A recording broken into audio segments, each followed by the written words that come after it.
Hello guys, and welcome to another edition of Rage Against the Dice. Now today, by request, we're doing a how to play Rumbleslam. It's something that we've been asked a couple of times to do, and we've never thought it was necessary because there's a load of really good ones out there online. Beasts of Wars did one, and I believe they did it with the creators of TTCombat. There's a one by, I think it's Gorilla Miniatures, Gorilla Wolf, whatever they're called. There's some other guys out there who do some really, really good ones where they don't put their hand in the way of the camera. However, as I said, there's some people who watch our videos who really like what we do in terms of Friday night, fight night, Monday night MVPs, etc. who've asked if I'll do one. So I look like crap because my youngest is not particularly well at the minute, so he's been up all night, which means I've been up all night. But we're gonna trod along, as it were. I'm still doing these high intro type things. Today it's just me. Alan isn't with me, which is rare when we do Rumbleslam based things, but he's off, you know, being a grown-up and doing grown-uppy things. So today we're going to look at some of the basics. We're going to look through the dice. We're going to look at the basics of how you set up initiative and things like that. We're going to work through some of the easier bits of the book. We're going to learn things like lifting and throwing somebody out the ring. We will then do a series, I believe, we've got plans to go through each team. So we'll look at, I don't know, the Furry Fury, and we'll look at each card, and we'll look at what their moves are, and we'll show you with some of them, like that are maybe more complicated, that have special skills, how they work. We'll address what some of those special skills are. We'll look at their dice and things like that. And so it'll be more of a retrospective, because we've seen people asking for them. Like a kind of retrospective overview of the teams, how they might work together, etc. Some of their strengths, some of their weaknesses. So it's going to be a long-running series. It's not something we're going to put up at a specific date. It's going to be stuff that when we're doing Monday night MVP and Friday night fight night filming, we will then go, why don't we do a retrospective of this team or this special character? And then we'll put them up, and obviously we'll give you guys notice. The best way to keep informed, though, is to click that little bell icon. I think it's like down here or down here. I'm never sure. Or maybe up there. I don't know. You'd think I didn't use YouTube or something. But no, click on that, and anytime we put a video up, it'll tell you. But anyway, let's get straight to it. You don't want to hear me waffling randomly. You want to hear me waffling about Rumbleslam. So, back in a second, guys. So here we have the ring. Now, the ring's somewhat essential, but don't worry. There's many, many ways you can get a ring. You can buy this cool MDF one from TTCombat Direct or other independent stockists. You can buy the starter set where you get this really cool rollout mat version. And TTCombat have other variations of that mat. So if you want like a forest one or you want like a one stained in blood, they've got them. Don't you worry. There's also, you can build your own, and you can do that using your own initiative. You can watch the videos that we're going to be putting up. Some of them may have the measurements wrong, but we've rectified that. Any moving forward will all be present and correct. So there's a number of different ways. So the first thing we're going to look at is the dice. So, right here, boom, tripod leg. You can see I have a stack of dice, and they're different colours. So let's run into, first thing we're going to look at is this, the red dice, because this is very, very important. It has a boo, it has a cheer, and it has a blank. Now, this is your crowd pleaser dice, or your fan dice. It's got a name. It's what you use when you need to interact with the crowd. And you can do that for many different reasons. Standing up. You need to, if you've been knocked out, you need to roll this dice, and on a cheer you get back up. If you are dazed, you roll this dice, and on a cheer you become undazed, and then there's varying effects for otherwise. And then you have something which is called a crowd pleaser, which is a skill. And everybody has either a crowd pleaser, or if you're a heel, they have like an antagonizer, like the opposite of a crowd pleaser, where you wind up the crowd. And they have varying skills. And when we look into each card in more depth, we'll certainly show you them.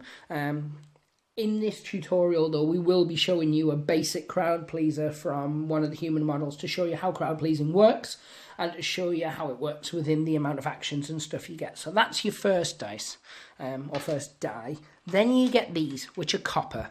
Now the copper dice have, as you can see, 1, 2, 3 blank sides, and they have a 3, a 2, and a 1. And now the little fists, they represent your number of hits. So if I was to slide this big Houston pile out the way and roll that, you can see that I got a 1. There I got nothing. And there I got 3. You don't need to see how dice roll, you know. But yeah, so that equates to the amount of hits that I've done. And the amount of dice you would roll and the colours of the dice will be marked there on your card. So the next dice is a silver, and that's got 1, 2 blank sides, and then it's got 1, a 2, a 2, so it's got 2 2s, a 1, a 3, and then 2 blank sides. So these are the way the dice go. They go copper, silver, and then the final one is gold. And now gold just has 1 blank to my knowledge, so 1 blank, 3, 2, 4, 2, 1. So it has a 1, 2 2s, a 3, and a 4. So you're more likely to hit more times with this dice. That's a 2, that's a 1, that's a 2. So unmodified, that would be your dice roll. So for instance, we take very simple roll, such as a halfling grappler has an attack of 1 copper. So he would roll 1 copper and he gets 0. And he was hitting, you know, a goblin grappler who also gets 1 copper on his defense. So his defense would be 0 as well. So neither would win. It'd be a draw. If the halfling had rolled 1, and then the goblin had rolled 0, then that would have been a basic hit, and he would take 1 point of stamina damage, and you would mark that off your card as appropriate. If, however, we were doing it slightly different, and we were doing the ogre, who is 1 gold, 1 silver plus 1, that's a terrible roll, so I'm going to spodge that and cheat. So he got 4, and then I roll for the Goblin Grappler again, and he gets 0. You beat that model by 4. And this is where TTCombat are really, really good, and they didn't give you a big full summary list of all the rules as a separate printout. There is something on the back of the book, but they gave you these brilliant little cards, and we've put them in sleeves just to protect them a bit. So as you can see, if you beat them by 0 to 3, there's no additional effect. If your dice roll is 4 higher, you do +1 damage, and you can see that goes all the way up to sort of 8. And it just knocks them clean out and puts them to 0. And so that's how that would work. So if I rolled 6, and then the goblin rolled 1, you would take them away and it beat them by 5, so it would do its normal 1 damage, plus it would do 1 extra damage and shove that model away 2 squares in the direction of your choice, so you just hoof him away. And if he collides with the ropes or something like that, it means when he comes back you get to hit him again. It's brilliant. They also added this in, just to move slightly away from dice for a second. They added this, which is your wrestler's abilities. So that's what a grapple symbol would look like, and it's the grapple statistic against their grapple statistic. This is a rope ability, and unless otherwise stated, it moves 5. Some have a special skill that allow that to move more. So you would bounce off the ropes using this rope ability, and you would move 5 squares. And if you hit something in the meantime, you would roll your attack against their defense, but it would be listed, if it's a specific rope attack skill, it would be listed on the back of your card, such as clothesline that the human brawler has, or if it's just a basic rope ability, you would just add 1 copper to your normal attack. So again, if we were looking at the human brawler, he would roll 1 silver, 1 copper plus 1 as standard, and then he'd add an extra copper dice. So rope abilities can make or break a game, certainly. Next one is Turnbuckle Abilities. So it's the movement range, which will be listed on the card, and then it's your attack against their defense. If you're successful with the move, then you roll the crowd pleaser dice, and then obviously it's got the jump ability. And when we come into abilities, we'll look at that separately. And then you have this, which is like a little star that's celebrating, and it's the active abilities, and it's attack versus defense if listed, or you follow the text as appropriate. So it's basically like a special type of strike, or a special type of winding the crowd up, or that type of thing. The Goblin Grappler and the Goblin Brawler have one called Antagonize, and when we look at them, we'll come into it. And then here, because there are tag teams in this game, which is brilliant. And it's base contact with the rope or the other or your other tag team partner, and then it's attack versus defense, and then you follow the text on it. So some will have special skills, etc., etc. But these are the symbols, so you'll see them on your cards, and you'll notice them when we're doing basics and looking at the referencing, how that works. And then a passive ability, something that lasts all the time. So always in play unless the wrestler is KO'd. So for instance, the troll has a regeneration where he's able to gain back stamina each turn, and that's a passive ability. And then this, which is a choice ability. Pick one, follow the text, only one in play, all at any time. And that's one, again, we'll come into when we get to it. But on the back, boom, it gives you your basic actions, and that's what we're going to look at very, very quickly. So, Brawl Attack costs 1 action point, and it's defense versus damage, does 1 damage. Rope Attack, 1 action point, move 5. If interrupted, then it's attack plus 1 copper, exactly as I was saying before, versus defense, which is 1 damage. Then Lift, which is 1 action point, base contact, grapple versus grapple, or dexterity, the defender chooses. If the defender wins and he used a grapple, it does 1 damage to the attacker. And if you use dexterity to roll on, then you just move 1 square. So it's as if he kind of picked you up and you slip down the back. Shawn Michaels style. And then throw. Pick a square and throw that wrestler that many sort of squares. And every character has a throw a throw stat on their card, which will tell you how many squares they can throw someone. And then, as we were saying before, you have the crowd pleaser. On a cheer, you follow the text, and on a boo, it's -1 action point. And then, as a heel, you can do what, as I was saying, like a crowd antagonizer or a heel move, which is on crowd pleasers. So you do a crowd pleaser, and then a boo equals a success, and a cheer equals a blank. So nothing happens. So you've got more chance of getting a crowd pleaser, but there's a negative to it. With the heels, there's slightly less chance of pulling it off, but if you don't pull it off, there's no negative effects. And just to very quickly look, I know you're getting a beautiful shot there of my arm, I do apologise. On the back of the beatdowns one, there's the reversals. So what we were saying before about the ogre hitting the goblin really, really hard and the goblin taking a massive beatdown, you can do what's known as a reversal. Now that would be, so for instance, the ogre has 3 silver as a defense, and he rolled 6, and for some reason the Goblin Grappler was trying to punch him. He only rolled a 1. So these 2 dice would negate each other, and he would have done what's known as a reversal, and you can see here. So 0 to 3, no additional effects.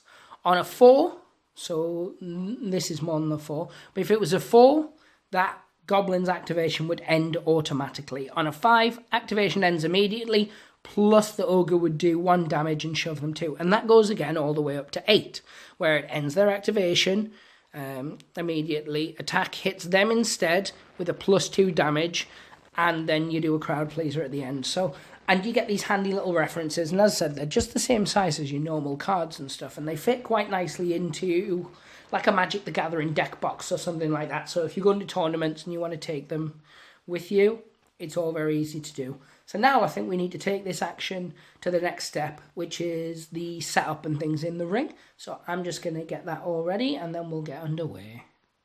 So here you have it. Here is the ring. And again, so I'm using the standard MDF Rumbleslam wrestling ring. Just get into that section in the rulebook, just so I can cover it in as much detail as possible. The rulebook's really, really good in terms of, well, everything really, but it covers base sizes, it covers your dice, it covers the mat, it covers things like your setting up, it shows you what each of your counters mean. It's a very, very good book. So it starts off by talking about how many rounds they are. And Rumbleslam's played as basic against 5 rounds. And you have something which is your dosh value, and that's how you make up your team. and a standard is 1,000, I believe, or that's what we always play anywho. And unlike most games, so if you were playing Warhammer 40,000, for instance, and you wanted to play as Chaos Space Marines, you have to play as Chaos Space Marines. You can't then put in some Tau, put in a unit of Orcs. Like, unless you're playing like an open play and your friends don't mind, you could. But I mean, a standard in a tournament, you couldn't do it. With Rumbleslam, you can pair anybody with anybody. So if you wanted to take a team that was just the Troll, an Ogre, an Ogress, for instance, and then maybe shoehorn in a Goblin or something if you could physically afford to, you're more than welcome to do that. But what it does is it gives you bonuses, and you can take a sponsorship. So if you have all Feral Den, for instance, you can get a sponsorship for Feral Den. You pick your sponsorship, and that gives you activeness within the game. So it's really good. But what we're going to do first is we're going to look at initiative. And the way initiative works is there's the humans and the goblins for the purposes of this game. You would each roll 1 gold die. So the goblins got a 2 and the humans got a 4. So because the humans got the highest, they would then go first. Sorry. Yeah. So they would set up their first model. Or they can choose to. But I suppose there's reasons for both. But yeah, you can choose whether you set up first or second, sorry. So humans won, so they're going to choose to set up their first model. Now, the way it works is you must put your first model against the turnbuckle. So like in this corner or in this corner. And then you see here, you have basically 2 lines across here. That is where you can set up your team thereafter. What you can't do is set up in... So if I set up here, for instance, and obviously the ogre's over here, you can't have a model in this corner, so it only goes up to here. So you kind of have 1, 2, 3, 4, 5, 6, 7, 8 by 8 by 2, as it were. So it's like a giant L. And luckily, in case it sounds confusing, because most things I say do, it shows you a diagram in the rulebook. And that would look like that. So the blue section is where the ogre would set up, for instance. The green section is where the troll sets up, and the red sections are out of bounds. So it's really, really simple.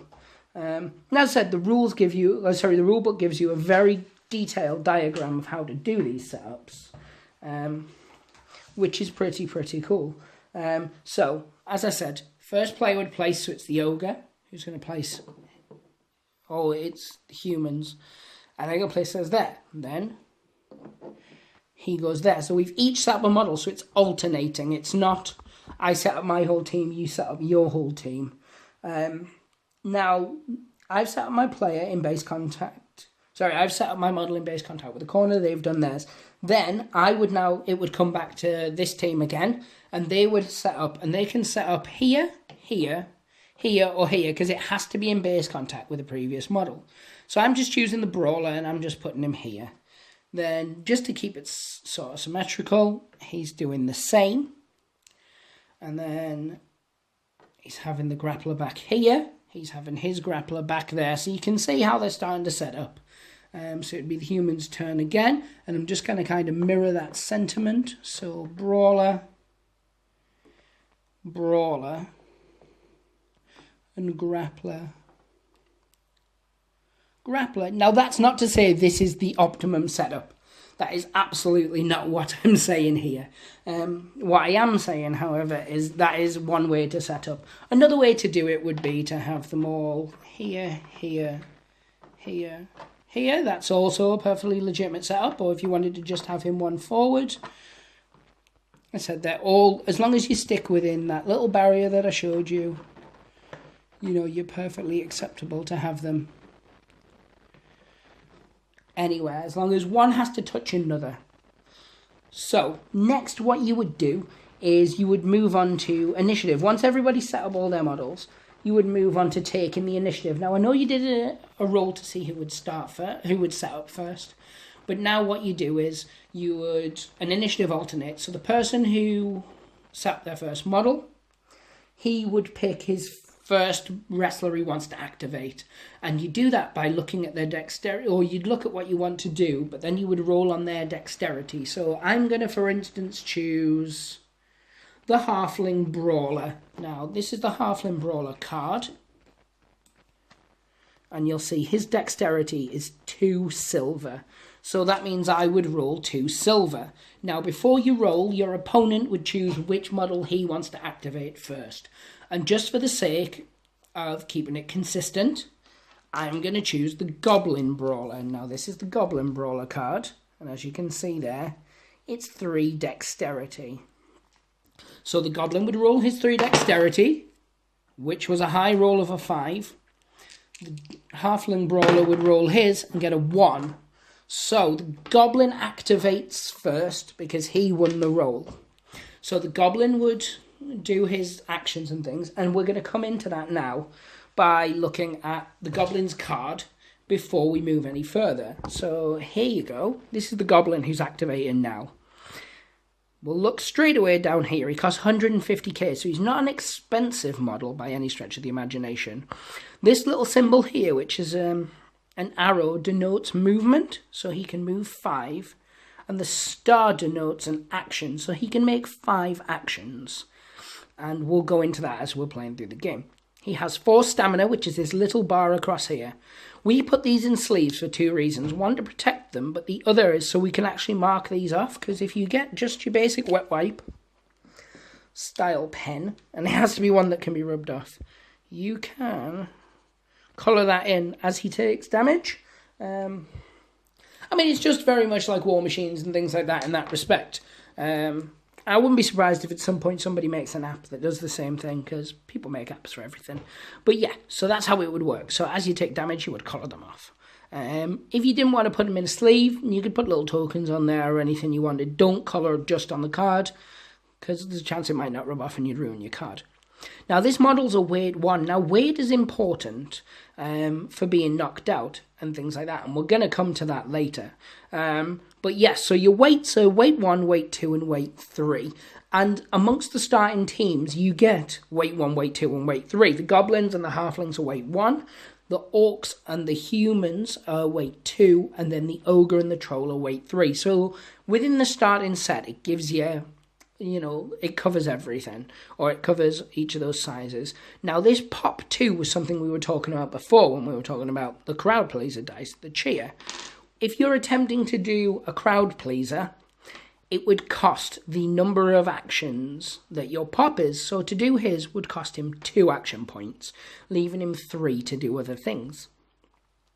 And then you throw. Your throw is the number of squares you can throw. So the goblin's quite small. He can only throw somebody 2 squares. So if he was here, he could throw someone out the ring. If he was here, he'd have to move before he could throw them out the ring. But he could throw them 2 squares and just have them land on the mat. And then his attack is 2 copper, his defense is 1 copper, grapple's 1 copper, and his dexterity is 3 copper. So you can see this is what we were talking about. The stats are made very, very simple. There's no numbers where you have to go, right, well, he's got a dexterity of 6, which is 2 gold or bronze, and etc. No, it just shows you the exact dice. You look at that, you go, that's what I'm picking up.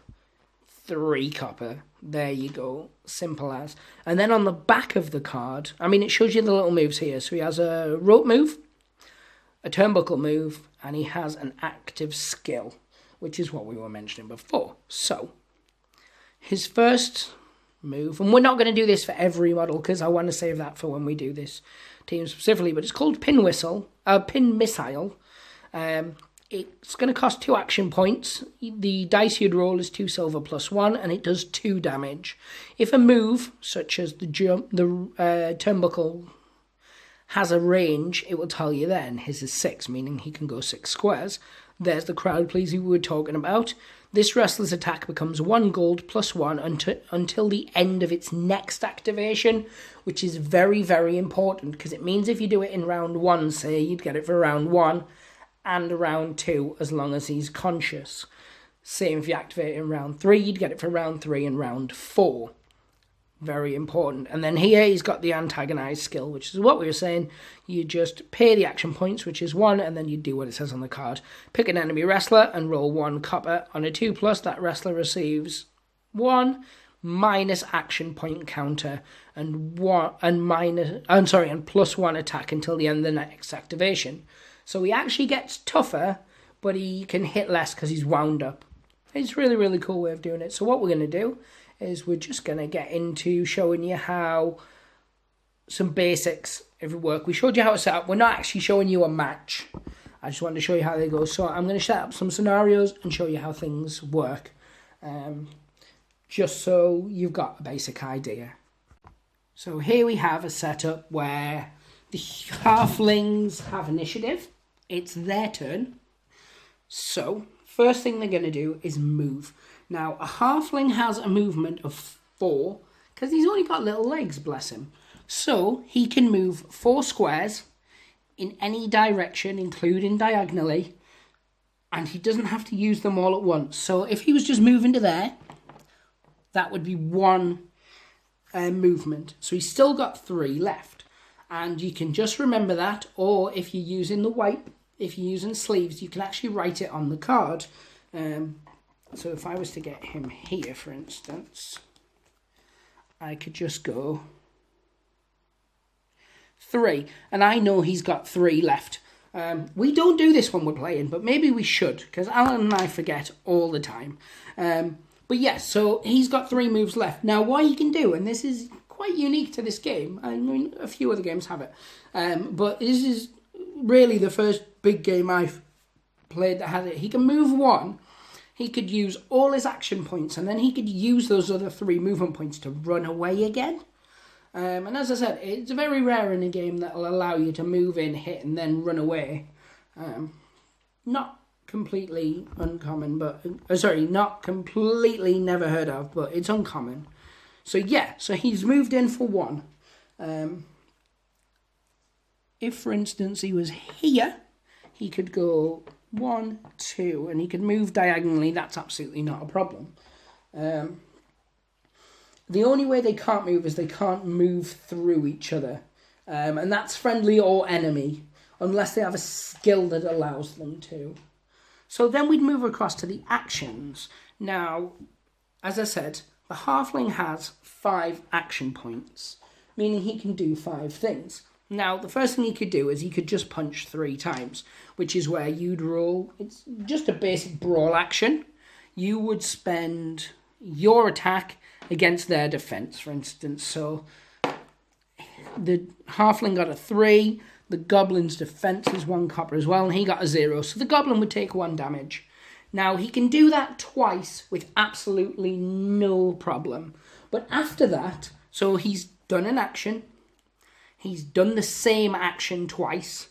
If you wanted to do the same action for a 3rd time, you need to roll a crowd pleaser die. And this is called no class. And what it is that the crowd are fickle and they don't want to watch a wrestler do the same thing over and over again. So if he uses 3 identical actions in a single activation, so it doesn't have to be, punch, punch, punch. It could be punch, punch, sleeper hold, punch. Because he's doing that punch a 3rd time in the same action, he has to check whether the crowd are happy for him to do it. So he rolls a crowd die, and on a cheer or a blank, the action proceeds as normal. If it's a boo result, the wrestler gains 1 minus action counter, and its activation ends immediately. So that's important there. So he's punched, he goes to punch a 3rd time, and he rolls and he gets a cheer, so he can successfully punch a 3rd time. So, now he wants to punch a 4th time, because he's a glutton for punishment. The exact same thing happens. He has to test for no class, but this time he's rolling on 2 dice. So if he gets a boo on either of those, then the turn ends. So, it's really important, because no class is used amongst brawl attacks, grapple, rope attacks, turnbuckle abilities, lifts, and active abilities. Because the thing is, if a wrestler, you can only try and pick a wrestler up once, unless they're knocked down. So if a wrestler's unconscious, you can repeatedly try and lift him up. And for our Friday night fight nights and things, because we've been trying to do it more of a narrative, we haven't been doing no class for pickups. But it is something that's within the game. And that's something we always try and say when we're doing Friday night fight night, is it is built a bit more towards a narrative. So sometimes we will drop certain rules and things out purely to convey the story. But in terms of the actual gameplay, as I said, the several different types that can invoke no class are brawls, grapples, rope attacks, turnbuckle abilities, lifts, and then active abilities. So the Goblin Grappler could do his antagonize twice, absolutely for free. But the second he tries to do it a third time, he'd have to do this no class roll. So yeah, that's how that works. Some actions cost no AP, and it's considered a free action, and it doesn't count towards no class, such as Fury. Now, what Fury is, and we'll cover it in more detail when we come into the skills, but Fury is an ability that allows you to make a free strike if you're successful with a previous strike. And as I said, some moves will have it. And some characters will have it on all their moves, and those guys are awesome. So yeah, that's how that would work in terms of just doing a normal brawl, which is what we mentioned there. So next we're going to move on to another pivotal moment. So the Halfling's done all his actions. We would now activate this little guy over here. Now he's massively away from the battle. He has 5 movement points, but 1, 2, 3, 4, 5, he wouldn't quite get there. So what he can do is he can spend 1 action point and he bounces off the ropes. So 1, 2, 3, 4, 5. He's now moved 5 squares for 1 action point, meaning he has 5 movement left. Good thing about the goblins, a good thing you can do with the goblins is you can get them in, you can do what they've got to do, and then they can run away again. So bouncing in with the rope, bounce like that's really good, because it means you could move in, you could do a couple of strikes, and then you could move away 5 squares. However, if he was here, for instance, and he does this same rope bounce, so he bounced off the ropes for 1 action point. 1, 2, 3. Well, he's collided with a halfling, so he would do a brawl attack. It would be the goblin, so that's the Goblin Brawler. It would be his 2 basic copper, plus 1 for the rope bounce, so he'd get 3 copper, against the defense of the grappler, which is 1 silver. And you would roll and you would do as appropriate. So 5 against 3, so it would do 2 damage. It would beat him by 2, so it wouldn't be enough to do a beatdown, but it would cause him 1 damage. And again, much like with the brawls, you can do that twice for free. So he could then go 1, 2, 3, because we know he's got 5 moves, and he could repeat the same thing for another action and hit him again. And rope bounces are really, really good for things like that. What some characters also have, however, and this character is one, we looked at it before, is a skill called Pin Missile. I don't know why I keep calling it Pin Whistle. So instead of bouncing off the ropes the way you'd normally would, you'd spend 2 action points to do Pin Missile. And Rocket means you can actually go 7 squares. So we'll put him back here. 1, 2, 3, 4, 5, 6 would strike him. So you've spent 2 of your 5 action points that we covered before. He would now roll 2 silver plus 1. You notice he doesn't get the copper anymore because he's doing a skill specifically, and he gets 2. So that's not brilliant. And he gets 0 because I'm a cheat. So it would damage 2. And then it says, if this attack fails to hit, the wrestler takes 1 damage. So Pin Missile's a good one because it means he comes at you so fast that if he fails, he takes damage, and he takes 1 damage from that. So that's how that works. So the difference is with a rope bounce, you spend 1 action point, you move 5, and then you get plus 1 copper to your already established dice roll from your attacks. If you're doing a specific skill, such as Pin Missile or Clothesline, or Flying Headbutt, etc., because there's a number of different ones among different characters, you would roll whatever it says for their attack roll. If you're successful, you would do whatever damage it says, because they vary. Some, go anywhere from 2 all the way to like 4. Some may even have more than that, but some have special abilities on it as well. Like the Ogre has Bulldoze, which is a shove 1, and it knocks your opponent down. And that's something that's quite important. So what we're going to come on to next is we're going to do a setup, because these guys are too far away from the ropes to be doing any throwing out. We're going to do a setup where we're going to show you how eliminating someone from the ring works, because that's a very important aspect of Rumbleslam. So let's get on to that. So here we have it. We're in the final closing moments of a match potentially. We've got a halfling here who's been beaten down. We've got a goblin here who's been beaten down. It's 50-50, it's neck and neck, but as things stand, it's this goblin's activation, because that was who I picked for my initiative. When I did the rolls, he won. So he has to activate. That's another thing that's important to note with initiative. Whichever characters you picked, so if I picked him and then he was the other character, once he's activated and it's the human's turn to activate again, this model has to activate because that was the model you picked. After that turn 1, you would each get to pick in turns. So you can pick any model you want after that, but whichever model you say, I'm activating him first, whether you win or lose that initiative roll on your dexterity, you have to activate that model when it's your turn to do so. It was something I don't think I covered, so I just wanted to double check it, or double cover it. But now we're going to go to lifting an enemy. Now lifting an enemy costs 1 action point to attempt, and what it does is you pick that wrestler up, and you can then attempt to do stuff with them.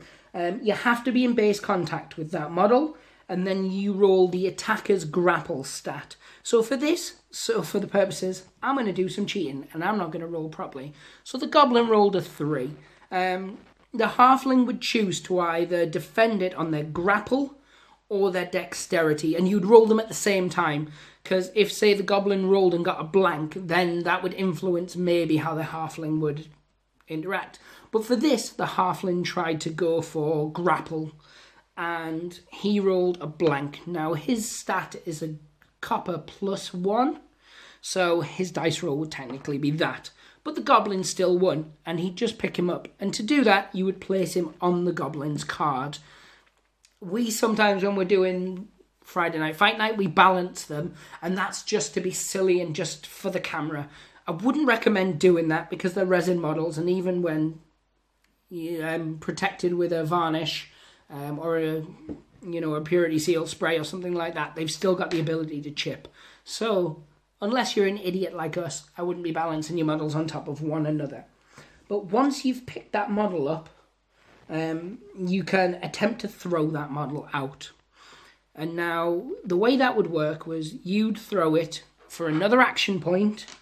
You'd throw it the number of squares that it says on your thing you can do. So, and then you don't roll anything. You just throw the model.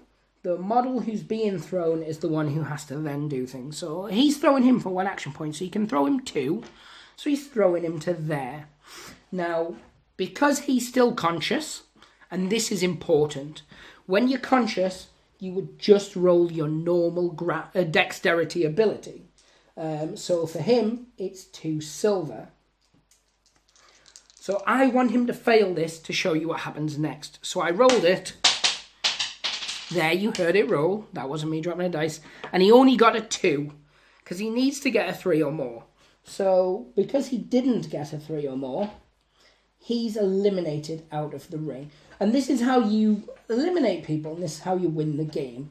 So it's very, very important when throwing a wrestler out of the ring. So when throwing a wrestler out of the ring, that wrestler must make a dexterity roll of a 3+ to stay within the ring. If they succeed, the defending wrestler places their model anywhere within contact with the rope, as close to the target square as possible. So it's kind of one of these 3. But he was unsuccessful, which means he's eliminated from the match now. And we're going to keep with that narrative, because it leads on. So, now what you would do is you would roll a crowd pleaser dice to celebrate your victory. Kind of Bret Hart-esque. Look at the way he's doing it. He's like, wah. So he rolls, and he got a blank, which is nothing. Had he got a boo, it would do exactly as it does with a crowd pleaser, and you get -1 action point. If you get a cheer, it would activate his crowd pleaser, even though he hasn't spent the 2 pop, which is really cool. However, if he already has his crowd pleaser in play, and you roll again and you get another cheer, nothing happens. You just don't get any negatives. So it's important that you do that as well. For the first few games of Friday Night Fight Night, we thought we'd cut it out to speed the game up dramatically. But what we actually found was it took a huge chunk out of the game. Because you had, say, like the halfling grappler would activate his crowd pleaser and he'd be just eliminating people willy-nilly. not doing crowd pleasers, so he would never be getting those minus action points, meaning he could do the same again on the next turn. Because like we were saying about crowd pleasers, some of them say until the end of its next activation, so those bonuses can carry on to the next round. But anyway, so what we're going to go for now is we're going to activate this halfling here. We would have had to activate this halfling if he hadn't been eliminated. See, it's as if I'd planned it. And he's rolled on his, and he's picked up this goblin here. So the goblin is now on his shoulders. However, he doesn't have the action points to throw him out, because you need that one action point to throw. So now he's got a goblin up on top, on his shoulders, because he hit the goblin a couple of times first. That's fair enough. Now the goblin's turn to activate. So, as it says here, a player may activate a wrestler that has been lifted in the same way as another wrestler. When doing so, the player must spend one action point, so this is going to cost you an action point, to choose to roll on either the grapple or defense. The opponent then rolls the lifting wrestler's grapple. So it would, because the halfling's the one lifting him up, it would always be 1 copper for the halfling, but the goblin gets to choose the stat which is better for him. And as I said, that can either be the grapple or the defense. Now for him, his grapple's much better, so that's what he'd roll. If the lifted wrestler wins, the roll it breaks. So if the lifted wrestler wins the roll, it breaks free, and you must place the lifted wrestler anywhere in base contact with the opponent's wrestler, and then he continues his activation as normal. If the roll is a draw, you may attempt to try and break free again. If the lifted wrestler loses the roll, it remains lifted and his activation ends immediately. Again, for the purposes of Rumbleslam, Friday Night Fight Night, we let you re-roll all the time. We know that's not how you play the game, and we've stressed before it's not how you play the game, but it just adds that narrative to it where he continues to try. Because in the game settings, it makes sense. We failed. He doesn't get down. But in a story setting, it makes sense that he'd keep trying until he was exhausted from doing so. But in terms of if you're actually playing the game correctly, and you want to play it at a tournament setting, for instance, where you have to follow the rules correctly, it's exactly that. If you win, you continue as normal. You put it in any one of these squares. A little 8 box around them. If you draw, you can attempt to do it again. If you lose, it remains lifted and the activation ends. If the lifted wrestler is knocked down, then what you'd have to do is you have to wake yourself, you have to spend the AP and do as you normally would for being knocked down, etc., which we're going to cover at a later point. So as you can see, we've now down to 1-on-1. 1 goblin against 1 halfling. I know, what's happened? So, the goblin got dumped out the ring, as you didn't see. I did all that off camera, because I didn't really do it. It's just a setup for where I wanted to go next. So it's the 2 of them. They're going to roll to see who activates. I'm actually going to do this roll, because it doesn't matter either way, but it gets it into your head about doing the roll. So, dexterity of him is 2 silver. He got a 2. Dexterity of this chap is 3 copper, and he got a 1. So the halfling activates first. Now what the halfling's going to do is he's going to attempt to climb the turnbuckle. So he goes 1, 2, 3, 4, which is all of his movement. So that's important to remember.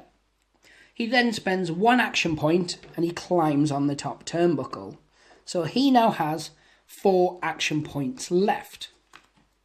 He has a skill, as you can see here, known as the half fling. I know, genius. And it costs 3 action points to do. You roll 2 silver and 1 copper. If he hits, it's a damage of 2. So 2 copper, 2 silver, 1 copper.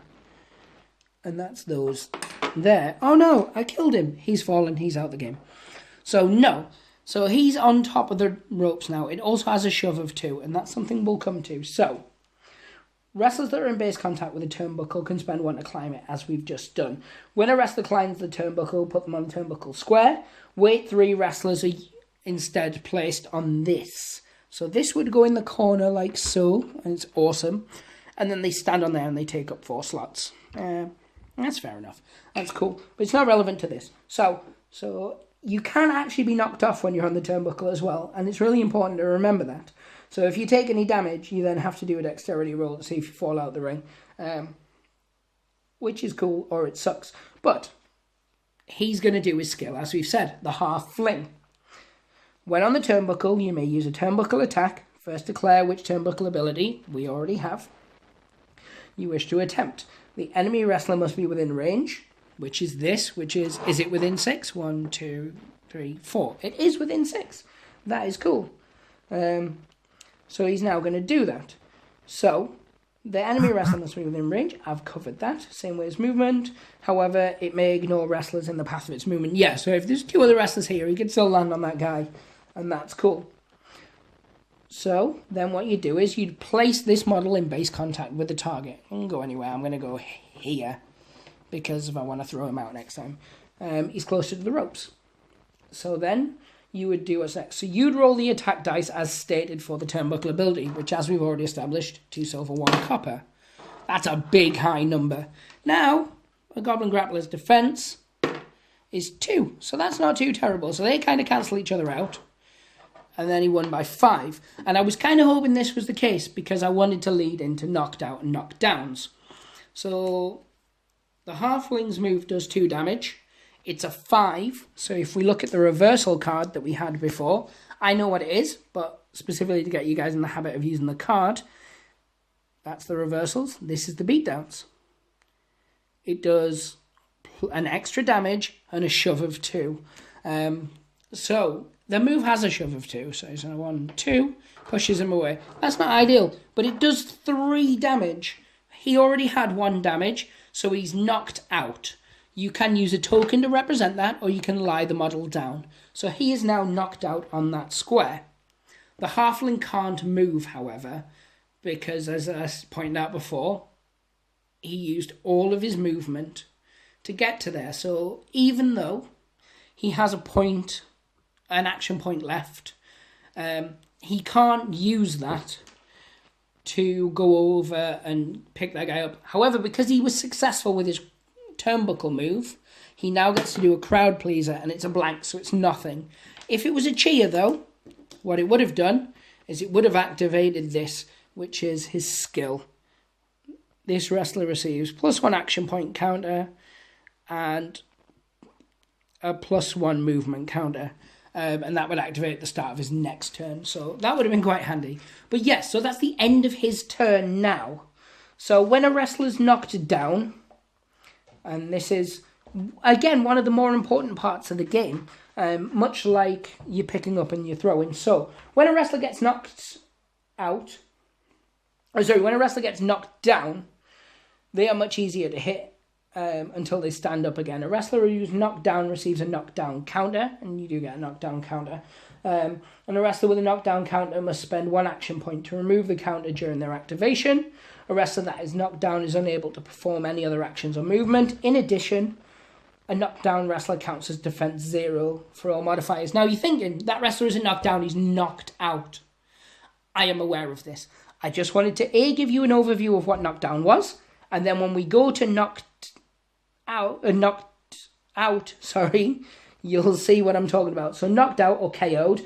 If a wrestler's stamina is 0, they are knocked down and also knocked out. So that's why I read knockdown first. Because if you're knocked down, you're just knocked down. If you're knocked out, you're both. So your defense goes to 0. And then a wrestler that is KO'd counts as a grapple value equal to its weight -1. And its dexterity is 0 for everything except taking the initiative when defending against lift attacks. A KO'd wrestler counts all successes as draws. So, there you go. So, for example, a wrestler is attempting to lift a KO'd wrestler that is weight 2. The target wrestler, therefore, has a grapple value of 1 and a dexterity of 0. The defending player wisely chooses to defend using the wrestler's grapple. So, when lifting the wrestler, you get a 2+ to successfully lift him. Yes, so that's the example from the book. We're going to do a practical example next turn if he doesn't stand up, because we're going to do this in real time. But you can see here, he's a weight 1. So his weight would go to 0 for the purposes of picking him up. Meaning that the wrestler trying to pick him up would at least need to equal his weight. So he'd need to get a 1. So there you have it. So you can try and stand up though. So a wrestler, at the beginning of the wrestler's activation, which is now, the control player must roll a crowd die and see if he stands up. And if he does, he replenishes once. So yeah, let's do this. We're going to roll 1 crowd die. And he gets a cheer, so he's no longer knocked out. He's still knocked down, but he's not knocked out. So he spends 1 action point to stand up. So now, instead of being 5 actions, 5 movement, he's 4 actions, 5 movement for this turn. He's got 1 stamina left.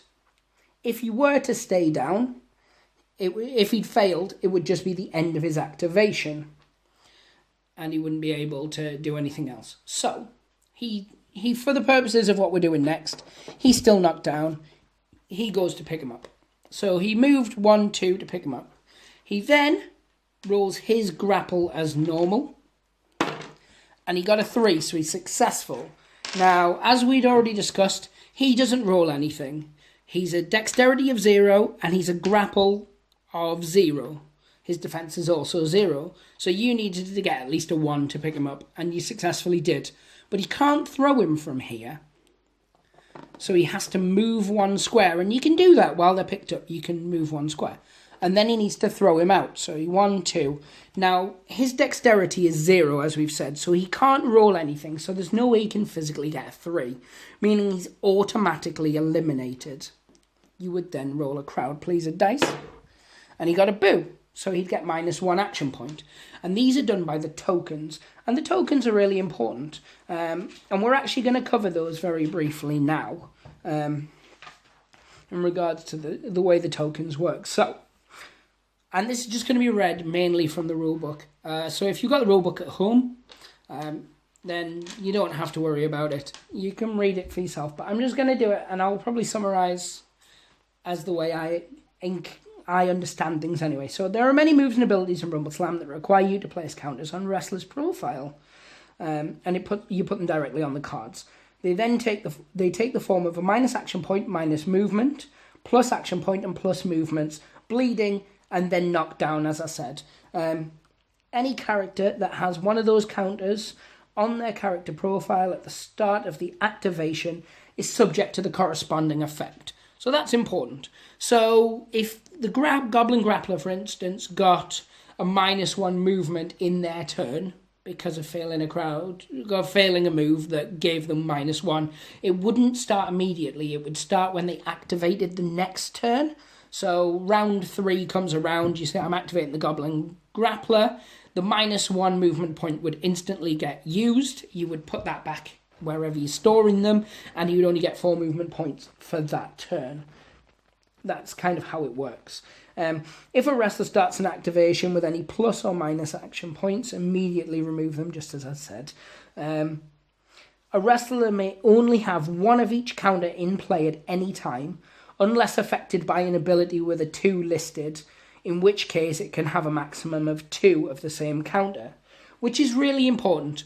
Again, when we're doing Friday Night Fight Night, because we like the drama of it, having like a stack of them, we forego that. And people have had mixed feelings about that. Some people have said they like it. Some people have said that they'd like us to, do Friday Night Fight Night more like a real game. We tried to film it as more like a real game, and it's not that it's uninteresting. It's still good, because it's a good game. But it's like anything. It's more fun to play these games than it is to watch them. And that's why we try and get a bit of a middle ground. But no. So it would work like this. So the Goblin Grappler, for instance, has 1 -1 action point on him.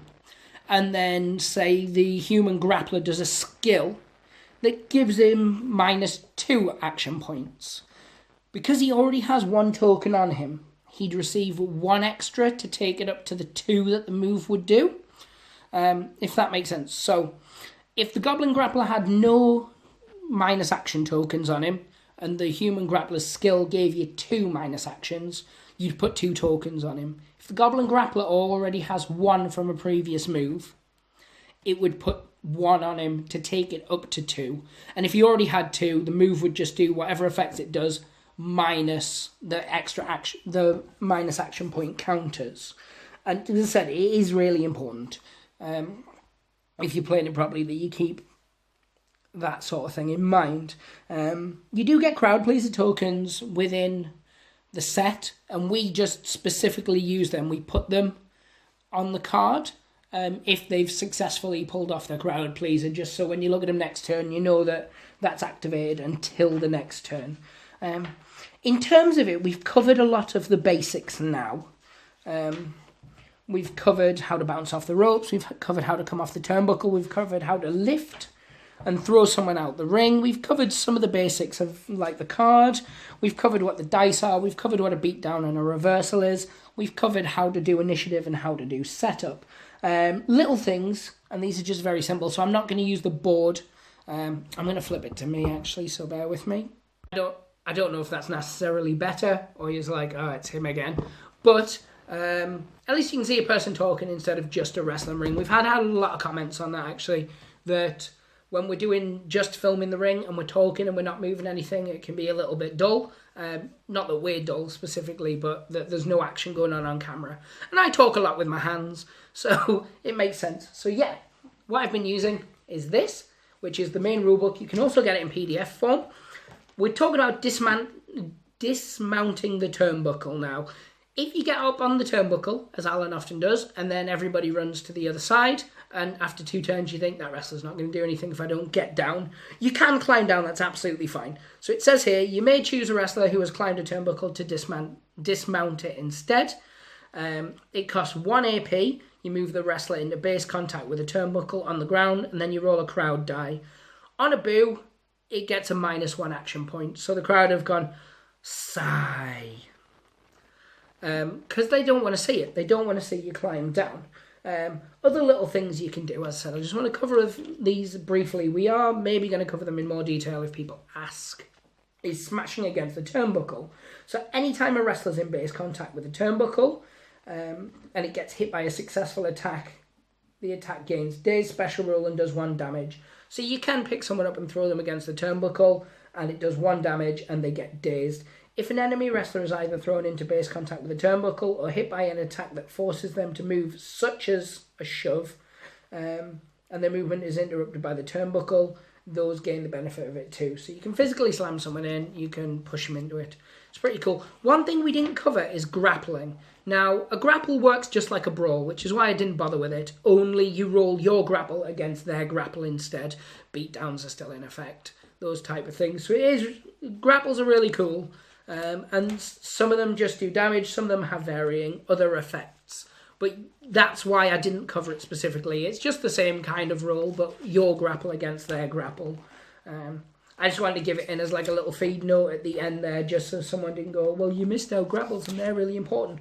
Grapples are really important, but the dice mechanic is exactly the same as an attack. Special rules. So, there's a few little ones that we covered today, and I'm going to mention them.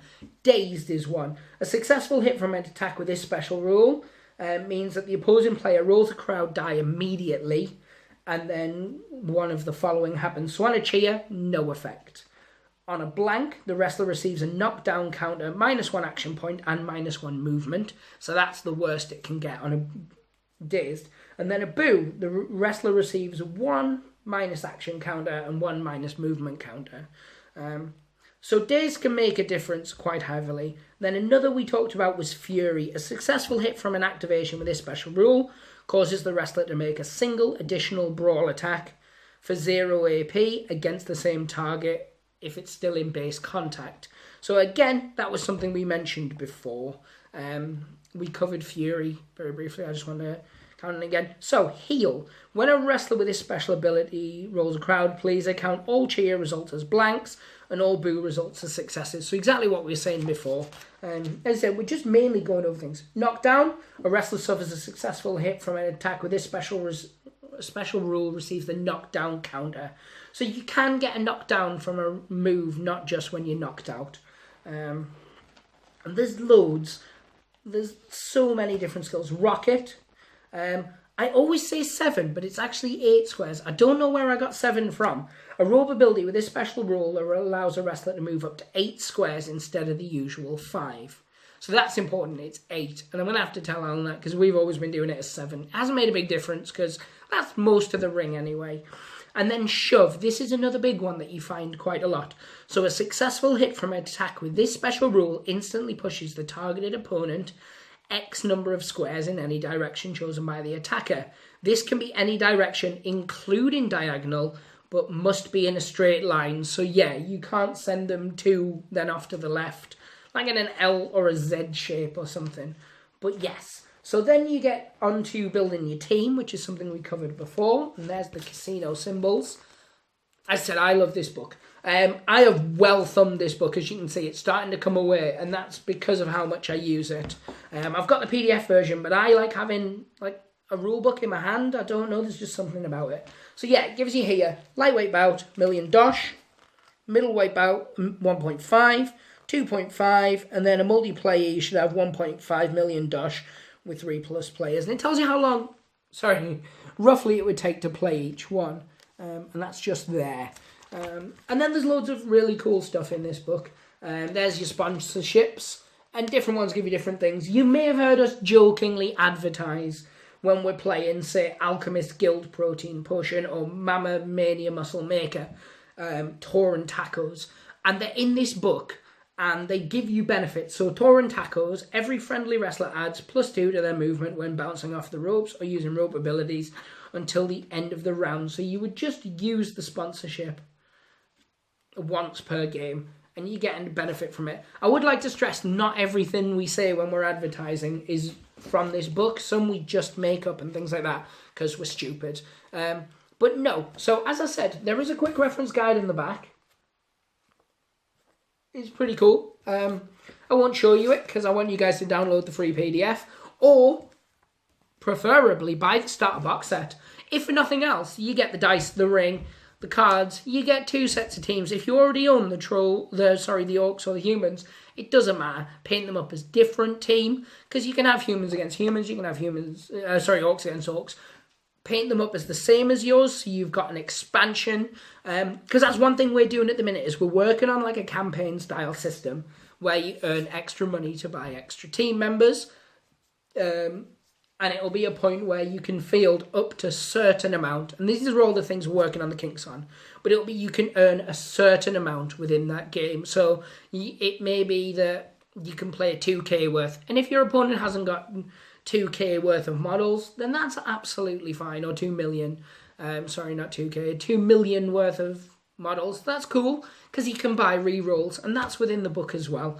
But we wanted to have it a set limit, so you could maybe have a team of 30 models, but you can still only play 6 or 7 of them depending on the cost of that match.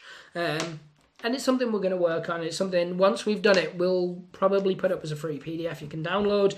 And we'll also cover it on the channel because we like to cover stuff on the channel, really. More content means more people viewing, theoretically, anyway. I mean, if you potentially design a board wrong, that can probably push people away. But no, so the starter set's really good because you get the rulebook and you get everything. You get the counters and stuff. If you want to pick everything up separately, you can absolutely do that. And I think that's a brilliant thing about the game. If you, for instance, didn't want to pick up the counters at all, you're on a budget, you pick up a team, you make the ring, you download the free PDF and you buy the dice. You could just use gems, the kind you'd use for Magic the Gathering or Malifaux or anything like that. Go to your local craft store and pick up a load of different gems.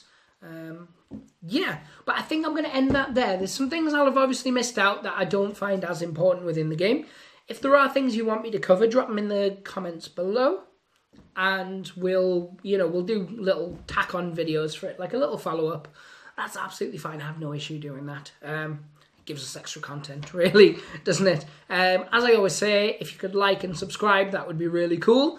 If you are a YouTube channel that watches us, because there's a couple who do, and because they message us, please give us a shout-out. If you do Walking Dead and you want to pass on that we do Walking Dead, we have no issue with that. Feel free to drop us a little positive comment. If we get 1 or 2 people out of it, that's absolutely cool. And if somebody lets us know that someone's given us a shout out, we'll give them a shout out back. We've only got a meager fan base, but we love each of you and we appreciate that you watch our videos. And you are, we only have a small number of followers at the minute, but we're getting kind of similar views per video meaning that the people who are watching religiously, or the one guy hitting refresh every couple of minutes over and over again. And whichever it is, thank you very much. We do appreciate it. I hope you liked this video. I hope it wasn't too us for you, because we're not the most professional. We rabbit on and things like that. We try to make it in an accessible way that isn't hugely boring, but at the same time tells you what you have to do to play the game without being very preachy. We hope we hit some middle ground that you guys like. But either way, as always, pray the dice gods hope they smile upon you. And thank you very much for watching today. Take care, guys. Bye.